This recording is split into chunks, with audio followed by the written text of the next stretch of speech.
بسم الله الرحمن الرحيم. الحمد لله رب العالمين، والعاقبة للمتقين، ولا عدوان إلا على الظالمين.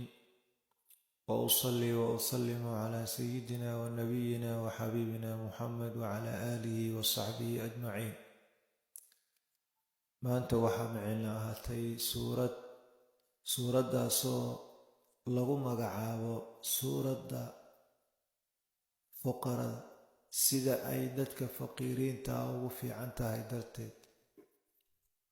waa suuradda la yidhaahdo suuratu lbalad, laa uqsimu bihada albalad. waxa uu ka dhigayaa hadduu faqiir ahaa kadib qani buu ilaahay ka dhigayaa subxaanahu wa tacaala. sidoo kale suuraddaasi waa suurad weyn, waa suurad aada u qiimo badan. gurigii lagu akhriyo waxaa la yidhi kama dhammaado, arsaaqda kama go-do biidni illaahi tacaala. arsaaqdiisa waxay noqonaysaa mid xiriir ah oo joogto ah. guriga arsaaqda kama dhammaanayso. dhammaanteenna waxaanu nahay dad oo haddii iska wada fuqaraa allana u baahan subxaanahu wa tacaala.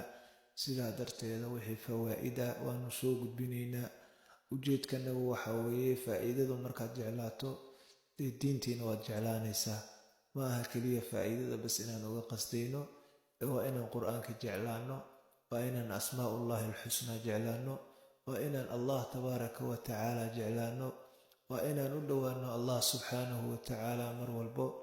mar kasta oon ismigiisa iyo qur-aankiisa aan isticmaalno waa inay noo dhoweeyaan allah subxaanahu wa tacaala, nagu xiraan allah subxaanahu wa tacaala. ujeedkeenna iyo hadafkeenna ugu weyn waxa weeye inaan ilaahay subxaanahu wa tacaala u dhowaano, rildigiisa iyo raali ahaanshihiisana aan helno. dhammaanteen waxaan ilaahay ka codsanayaa, aan ka baryaynaa in ilaahay dunuubteenna dhammaan uu dhaafo, arsaaqdeennana ilaahay waasac uu ka dhigo, hadalka sawaabka aan ilaahay uuna waafajiyo. waxaa kaloo ilaahay aan weydiisanayaa in qof kasta oo muuqaalkan like saaro, ilaahay muraadkiisa khayrkaa inuu midigta ka saaro, cimrigiisa ilaahay inuu dheereeyo, ceebtiisa ilaahay inuu asturo, camalkiisa ilaahay inuu suubiyo, dad iyo dunyo iyo diinba mid barakooba ilaahay inuu ka dhigo insha allahu tacaala.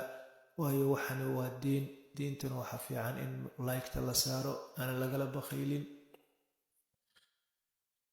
intaasaan jeclaystay inaan idiin soo gudbiyo. waadna salaaman tihiin. wassalaamu calaykum waraxmat ullaahi tacaala wabarakaatu.